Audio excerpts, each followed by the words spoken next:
Bon, bah là, je vais vous passer le seul discours de gauche qui a été tenu pendant cette campagne des européennes. Enfin, si on peut appeler ça comme ça, une campagne, parce qu'il n'y a pas eu de débat, puisque on nous a servi que les 8 plus grandes listes, hein, grandes entre guillemets, hein,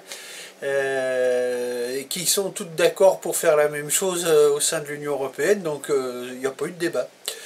Là, c'est un discours intéressant tenu par quelqu'un qui défend le Frexit, mais ouvertement, hein. Moi qui suis plutôt ni Dieu ni maître, j'avais plutôt tendance à ne pas vouloir me rendre aux urnes et déléguer quelque pouvoir que ce soit à qui que ce soit. Mais là je dis qu'il faut rentrer dans la résistance et donc j'irai voter le 9 juin pour la liste Asselineau Frexit. Voilà. Je sais que je vais pas me faire beaucoup de copains, mais c'est pas grave. Ceux qui resteront, eh ben ça sera les vrais copains. À notre époque, on est revenu en 1788. Hein, il y a, je sais pas, peut-être 100 ou 200 personnes, même pas, ultra riches en France qui ne payent quasiment plus d'impôts. Avec la libre circulation des mouvements de capitaux émanant des traités européens. Donc, si vous voulez, ça c'est important à comprendre aussi pourquoi je ne passe pas dans les médias. Il y a un truc, pourquoi je passe pas. C'est pas que je suis bête, hein. Si j'étais bête, je passerais.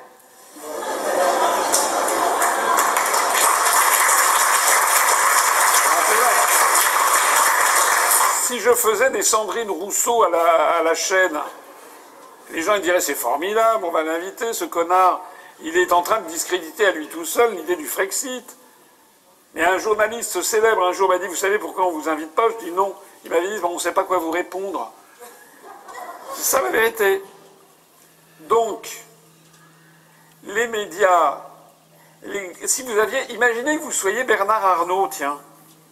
Vous avez 200 milliards d'euros de patrimoine. Ça fait, c'est assez aisé quand même. Hein. C'est plus que le PIB des 40 ou 50 États les plus pauvres de la planète quand même. Hein.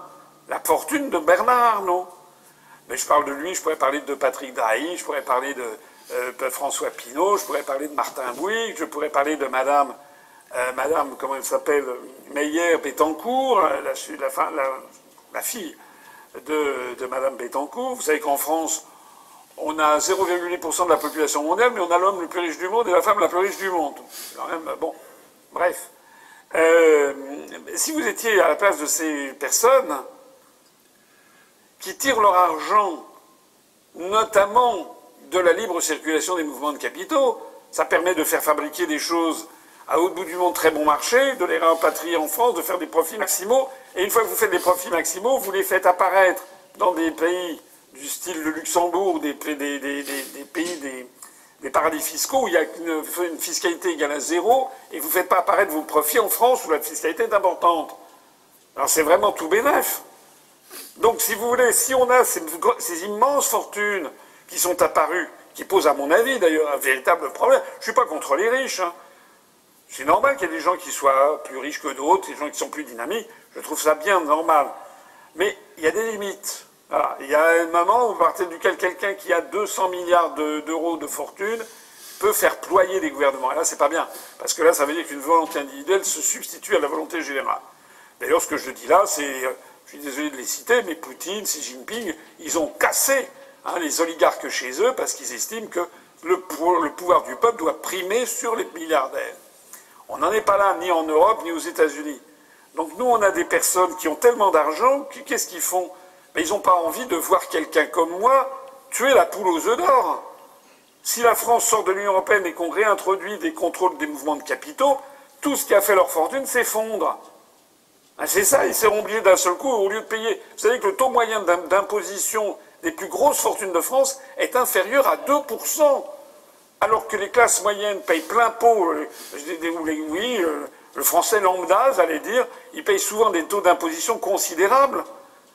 Parce qu'il n'a pas les moyens, le français lambda, d'organiser son évasion fiscale. Il n'a pas les conseils fiscaux, les conseils, etc. Il ne peut pas se payer toute une batterie d'avocats, et puis il n'a pas.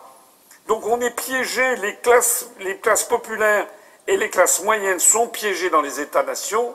En revanche, les super riches, eux, bénéficient à plein de cette libre circulation des mouvements de capitaux qui a été créée par l'acte unique de 86 gravé dans le marbre du traité du Maastricht de 1992. J'insiste, parce que ça veut dire que sous Vincent Auriol, sous René Coty, sous Charles de Gaulle, sous Georges Pompidou, sous Valéry Giscard d'Estaing et sous François Mitterrand première manière jusqu'en 1986 l'acte unique, il y avait des contrôles des mouvements de capitaux. Il y a des gens dans cette salle certainement qui se rappellent par exemple en 1976, Chirac claque la porte du gouvernement de Giscard, Giscard nomme un commissaire européen qui était inconnu des Français qui s'appelle Raymond Barre, premier économiste de France on nous avait dit, et qu'est-ce qu'il fait à l'été 76, c'est le plan Barre, et il serre la vis sur les contrôles des mouvements de capitaux. Les Français ne peuvent plus sortir avec plus de 5000 francs de France, par exemple. Voilà, ça s'appelle des contrôles des mouvements de capitaux.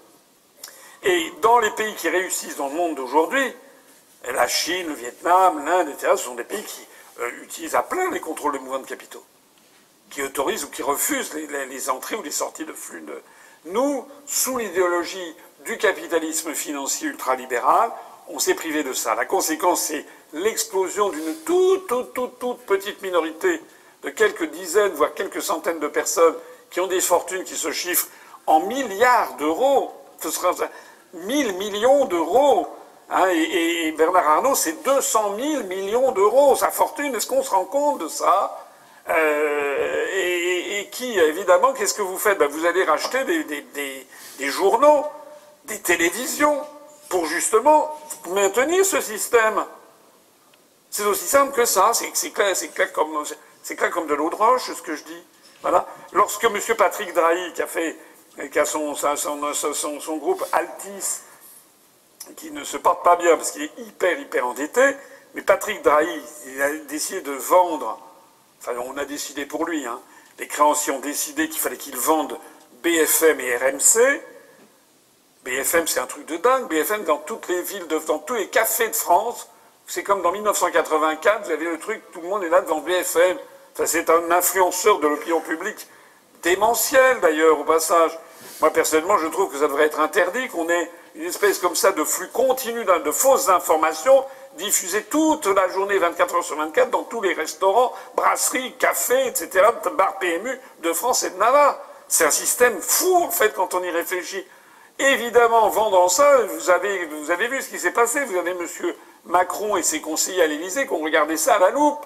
Les mêmes qui vous expliquent que non, les médias sont tout à fait indépendants, que c'est, etc., c'est pas vrai. Ils savent que c'est ça qui formate l'opinion publique. Et vous avez que M. Macron a fait en sorte que leur acheteur soit M. Saadé, hein, qui est un franco-libanais, qui possède CGMA, CGM, et qui est un proche de Macron. Voilà. Donc ça veut dire que pourquoi y a-t-il ces investissements qui sont faits par des multimilliardaires dans les médias? C'est justement pour ce que vous voyez, c'est-à-dire que la parole que je dis là, elle est interdite. Parce que ce que je dis, si c'est mis en œuvre, ça reviendrait en fait à remettre en cause leur super pouvoir sur la société française. C'est aussi simple que ça. Voilà. Et puis si ça marche pas, après, ça passera au tueur à gages.